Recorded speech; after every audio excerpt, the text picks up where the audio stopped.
this intro a little fast because today we're going over ESPN's top 100 players for next season. Yeah, if you don't know, ESPN finally came out with their brand new listing of their guesstimations on next year's NBA players. I've already seen some hot takes on Twitter about them, and guys, this list is absolutely insane. Please, if you guys could, watch the entire video. If you're an NBA fan, a sports fan, or even just a fan of the channel and you want to help out, please just watch the entire video. That's all I ask. Also, make sure you guys press the thumbs up button if you guys like the sports whisper rambling, the sports theming of this channel. You guys gonna let me know that you guys still support the ASMR sports stuff by giving the video a nice thumbs up, like the video, comment maybe your own ranking. Who do you think is the best player in the NBA? Your top 10. If there are any reactions, I want to know your reactions to some of these listings because you guys are gonna freak out for some of them. But anyways, top 100 NBA players for next season. Number 100, the top 100. I'm actually very surprised about this. It's RJ Barrett at number 100. I think this is very low for RJ. Even at the start of last season, he was at number 53, dropping 50 spots. That's honestly kind of intense. That's actually kind of a lot for RJ Barrett. I think he's a pretty solid starter, but I guess he's not barely even a top 100 player. I guess you can let me know what you guys think about that. Let's keep it moving. Number 99, we have Stephon Castle, one of the best defenders already in the NBA, and he's just gonna look even better with Victor Wembanyama another year into the NBA year. Then he's gonna look good. Walker Kessler, one of the better defensive centers in the NBA, will be a free agent next year. I think that should be very interesting. We have Peyton Pritchard at 97. Shout out to Oregon. He was an Oregon Duck. But I think he even grew up in Oregon as well. 96, Alexander Walker, new team on the Hawks. 95, PJ Washington, really good defensive star. Is he starting for them? I think he is starting for them. Defensive starting forward. Devin Vassell at 94.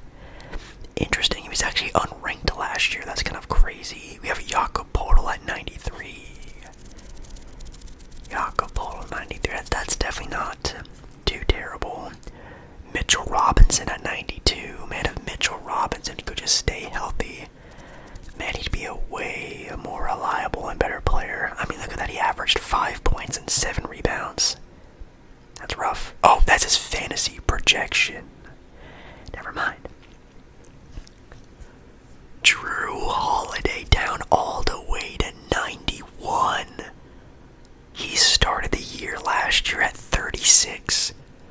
Really? You think he's gonna digress to a 91? That is insane.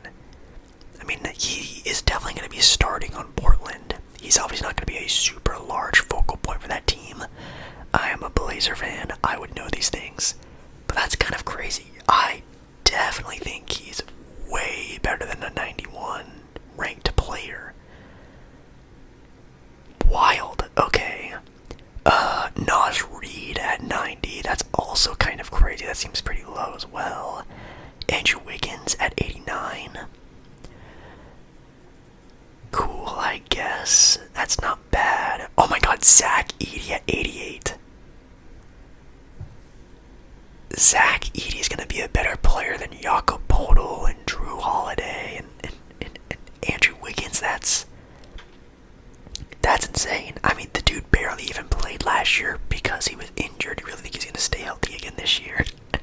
That's a really high one for Zach Edey. At 87, we have Jonas Valanciunas.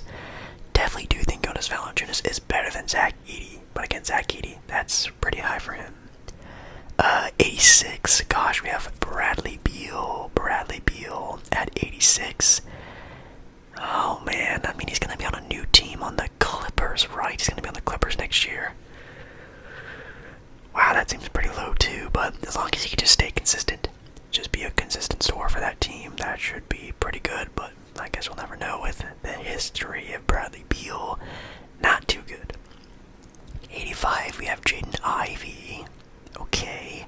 And his teammate Tobias Harris at 84. Tobias Harris being better than Drew Holiday. Andrew Wiggins, RJ Barrett. I like the veteran leadership that Tobias Harris brings to the Detroit Pistons, but don't really think he's going to be that much of a focal point to be, ranked above some of the guys we've already talked about. At 83, we have one of the big free agents, I guess technically, still on the market, with Jonathan Kuminga. He's definitely not going to be a Warrior next season, so it really depends on where he goes to. I know the Kings have been linked to him, and maybe the Miami Heat. Maybe even starts this season as a Warrior, but he's not staying there very long.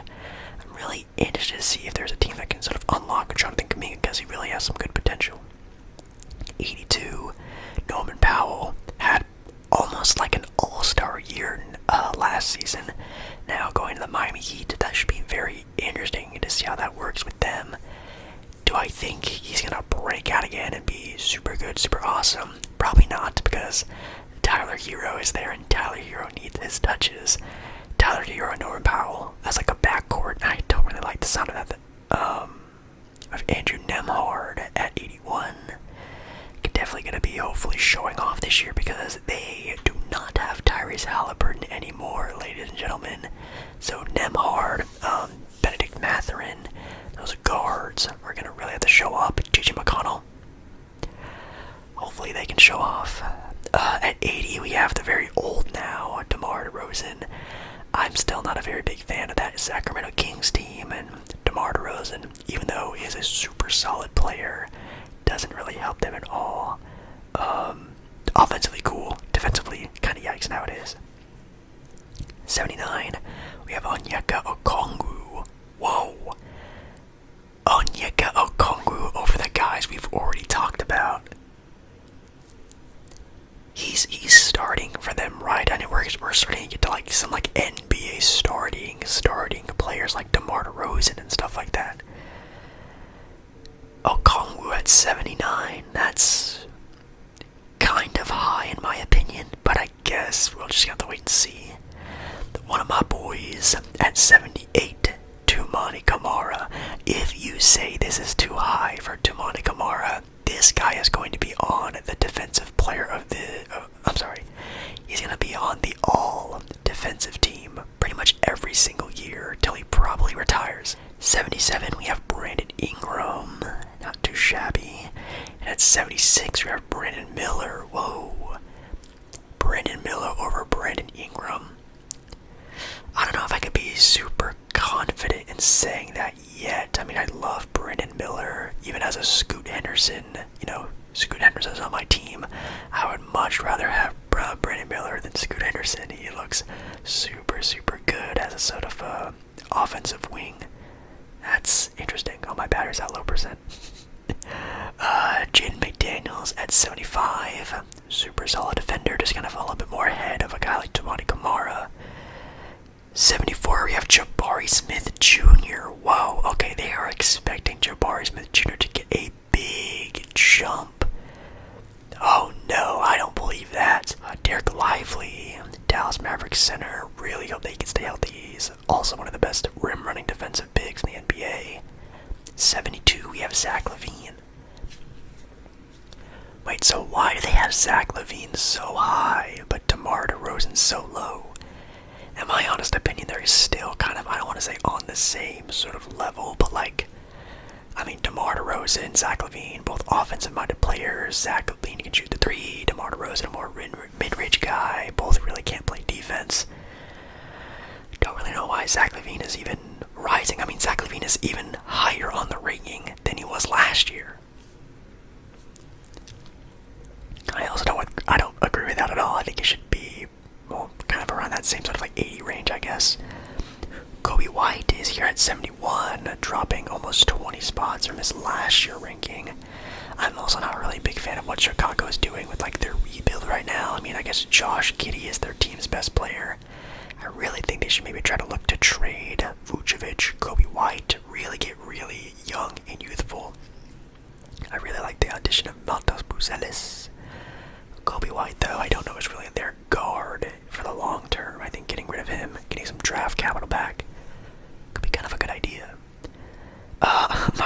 Jr. at 70. You know what? It would not surprise me if Michael Porter Jr. just has like a crazy, like averaging like 23, 24 point per game season.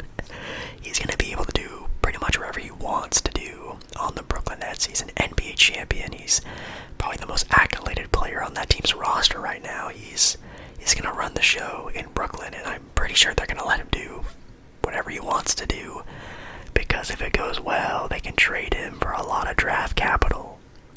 It wouldn't surprise me if Michael Porter Jr. is sniffing an all-star spot next year, not because the Nets are winning. The Nets are going to be really bad. At 69, we have Josh Hart. Love Josh Hart, one of the best role players in the NBA. Really hoping that Knicks team can do well. At 68, we have Tyler Hero. Wasn't Tyler Hero an all-star last year? He's not even a top 50 player in the NBA, but he was an all-star last year. What the hell is NBA? What, ESPN, whatever, whoever made this article. What's that? Oh God, like, I'm not a big Tyler Hero fan. I think he's just a very, offensive-minded scoring guard. But that is extremely low for a guy who was an all-star last season. Whoa.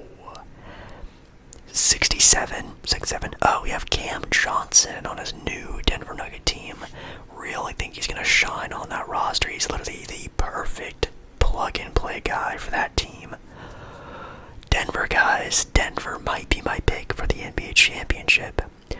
We have Denny Avdija at 66, my boy, probably one of my favorite players in the NBA, and probably the best player on my favorite team, the Portland Trail Blazers. Denny's great. He can play both the offensive and the defensive end. He can control the ball. You really hope his three-point shooting can continue to improve. I mean, he's a rim runner. He plays with so much heart and hustle, high IQ, pretty much like a do-it-all forward, which Portland doesn't really have those very often. 65, we have Aaron Naismith. I'm taking Denny Avdija over Aaron Naismith. No offense. One of the best defenders in the entire NBA, and Lou Dort at 64. Lou Dort is nice defensively and going to be a key factor on that pretty much NBA final run team. At least I'm expecting the Thunder to make another finals run. We'll see if they can do it. But yeah, Lou Dort is such a scrappy player. Offensively, definitely needs a little bit of help.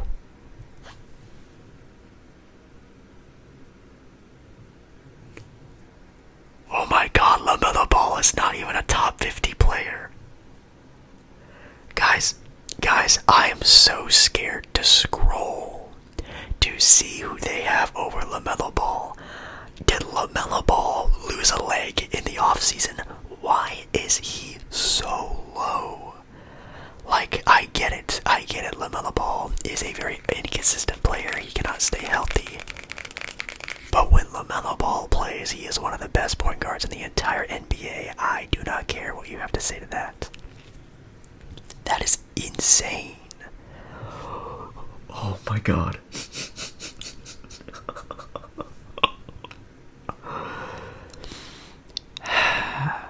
Christian Braun. Love you, dude. Cool. Great role player. There's no way in hell you at home or ESPN think that Christian Braun is a better basketball player than LaMelo Ball. There's no way. What is going on? I'm about to freak out. Oh my God, Zion is ranked 60th. Again, I understand. Very inconsistent, can't stay on the floor. The best ability is availability. But when Zion plays, he is almost one of the best players in the entire NBA. 61. I'm scared to keep scrolling again. Oh no. Austin Reeves over Zion, over LaMelo Ball. Like, I bet the Lakers would 1000% trade Austin Reeves hands down for Zion every day of the week and twice on a Sunday. That is insane to put this guy over those guys. I love Austin Reeves. Again, a very good starter, role player type of guy. This is a crazy list. 59, you have Jalen Suggs, one of the better defensive guards in the NBA, and I really think he's going to be a key factor on the success of the Orlando Magic, especially if he can get his offensive game going. Trey Murphy. So you're telling me Trey Murphy is the New Orleans Pelicans' best player? Trey Murphy, the best player for the New Orleans Pelicans. Okay, yeah, alright, go for it, ESPN, whatever. 57, you have the new Milwaukee Buck and Miles Turner. I'm actually super intrigued how him and Giannis are going to look playing together. Very lengthy, athletic players. I think that should be a lot of fun to see. 56, you have Isaiah Hartenstein.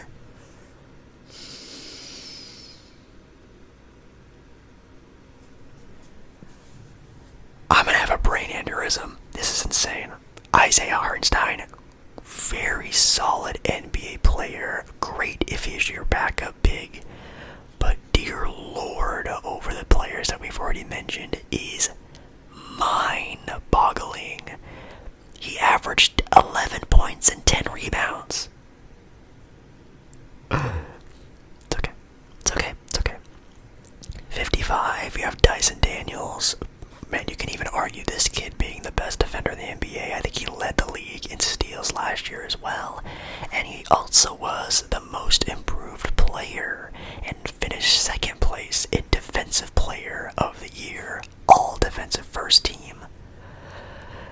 Another one of those guys where if he unlocks that offensive game, like we mentioned with Toumani Camara, could just be an absolute demon in the NBA. I really hope he's really focused on that. Oh God, Paul George is 54th. Jesus Christ. Man, I love PG. That dude needs to look to retire soon. I mean, if he just can't stay healthy for an entire NBA season, a post-season run, like, what are you doing, dude? Like, you're just digressing in front of our eyes. Like, retirement needs to be somewhere on that dude's horizon. Hopefully he has a good year this year, because the Sixers really need that sort of offensive powerhouse that he can be. Alex Caruso is 53. Cooper Flagg is 52nd. Wow. Cooper Flagg over LaMelo. Cooper Flagg over Zion. Listen here, I am a Cooper Flagg believer. I was a Cooper Flagg glazer his Duke days in college. You can go back to my videos. How to wipe my mouth. Anyways, there's no way he's better than those guys year one. There's no way. I think Cooper Flagg could average 15 to 17 points per game. He's going to have a lot of turnovers. He can maybe average like a handful of assists. There's no way he's not going to be, in my opinion, Victor Wembanyama rookie year sort of esque. He's not going to be like a LeBron rookie year, a Carmelo rookie year. He's going to be a good rookie, and he's probably going to be the best one. But dude, 52nd already is... Man, we'll have to wait and see, but being over the guys we've already talked about is kind of crazy. 51, we have Draymond Green. We have Kristaps Porzingis, new team on the Hawks. He's going to play very well for them. 49, Rudy Gobert. Does he still have that defensive capability? I think yes. We'll have to wait and see still, though. Mikal Bridges at 48. Super sharp player. Whoa. Joel Embiid at 47. Oh my God. Okay. Whoever wrote this ESPN article is heavily taking health into consideration, maybe even too much of a consideration. That is a very big drop off from a guy who won MVP a couple years ago. Okay, so just if you're a healthy player, you get voted higher, I guess. Okay, so if you're just a healthy NBA player, whoever wrote this article just values you more, I guess. Jamal Murray at 46. Jared Allen ranked over Joel Embiid.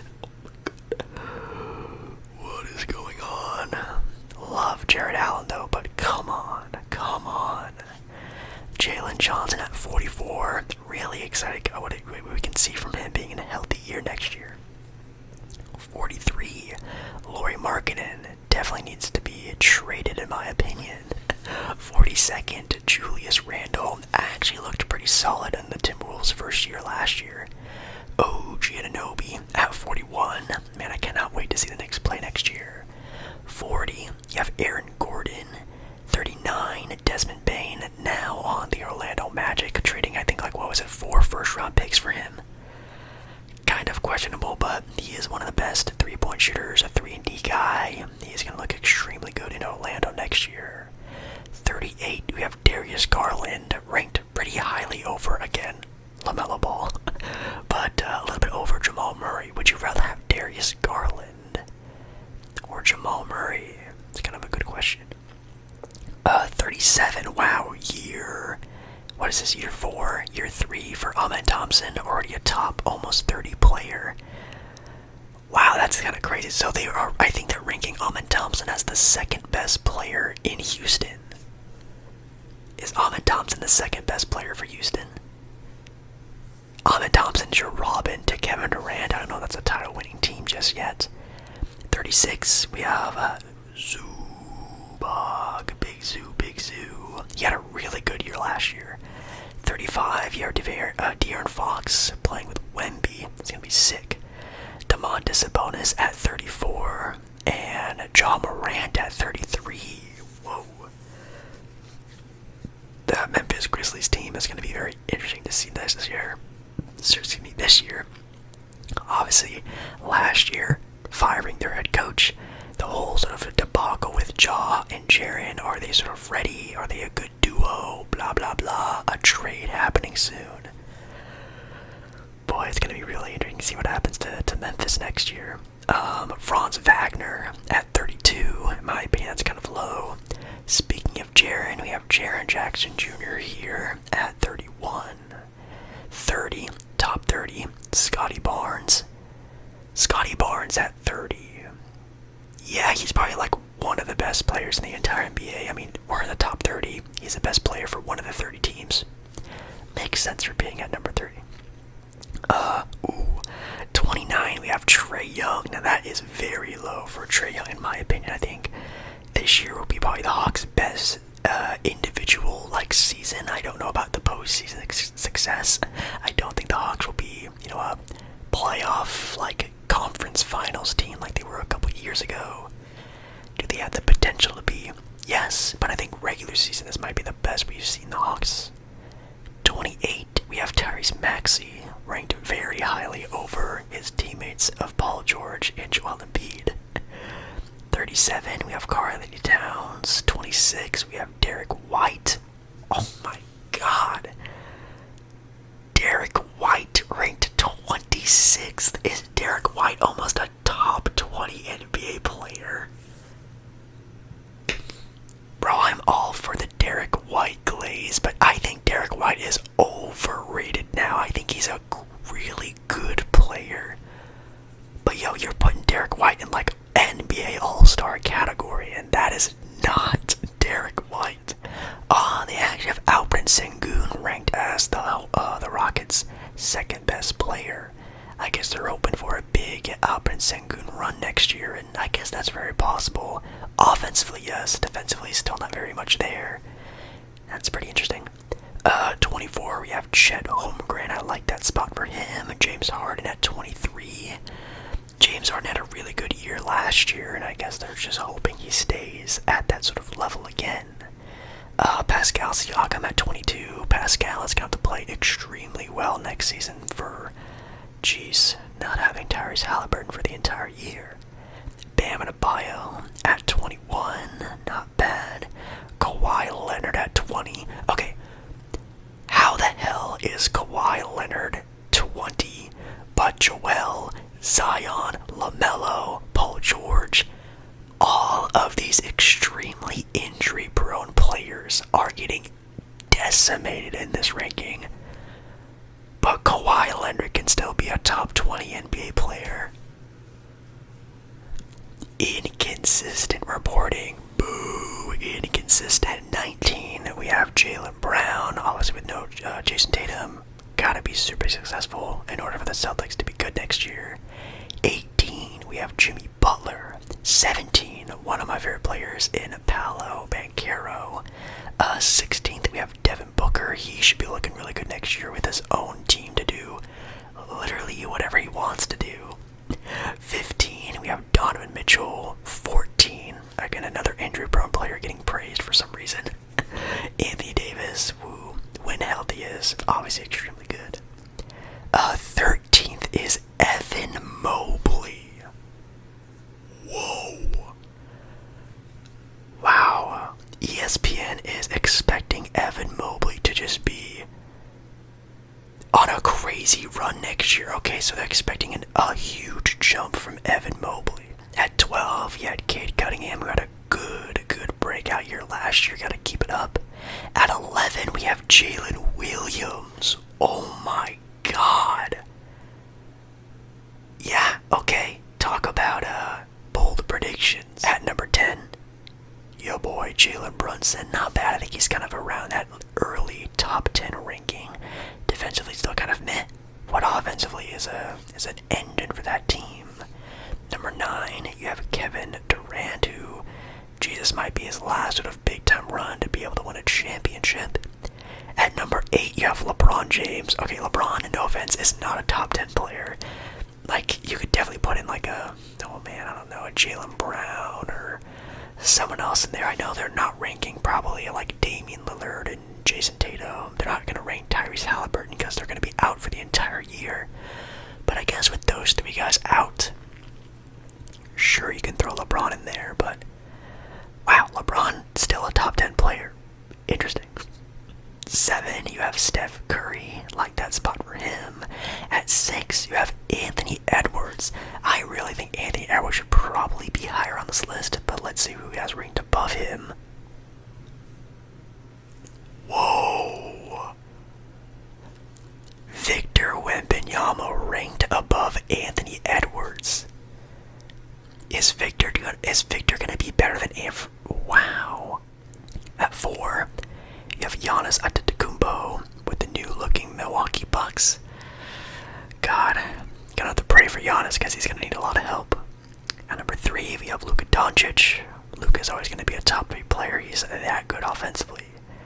Number 2, you have the MVP SGA, because at number 1 for like the 3rd or 4th year in a row, the best player in the NBA is still Nikola Jokic. Is the best player in the NBA Nikola Jokic, Jake Baller? Yes, it is. Yes, Nikola Jokic, in my opinion, is still the best player in the NBA. He is just a god with the basketball. He is that good. I do think SGA is also very good. Last season was an incredible year, having an MVP and a Finals MVP under his belt. I think the Thunder, in my opinion, might even take a little bit of a step back. Teams that usually win the NBA Finals take a step back. I think he will also kind of regress, kind of conserve himself for hopefully another NBA Finals run. Wow, this list was insane. A lot of inconsistencies, a lot of players we didn't see, a lot of players we didn't talk about. I kind of had to rush and even skip through some of this video. I'm so sorry.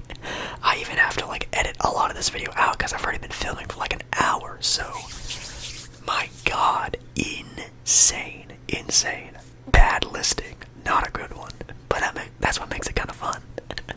Thank you guys so much for watching this video. If you guys want to like this video, like I mentioned earlier, I will continue making sports-related content. If you guys want sports-related content here on the channel, let me know by giving this video some support, liking the video, watching the video all the way through. If you watch the entire video, let me know in the comments that you watched the entire video. I'll give you a little heart, a thumbs up. I really appreciate people that watch the whole video. And yeah, I guess that's it. Thank you guys. Thank you guys so much for watching the video. I love ya. And I'll see you again in another video.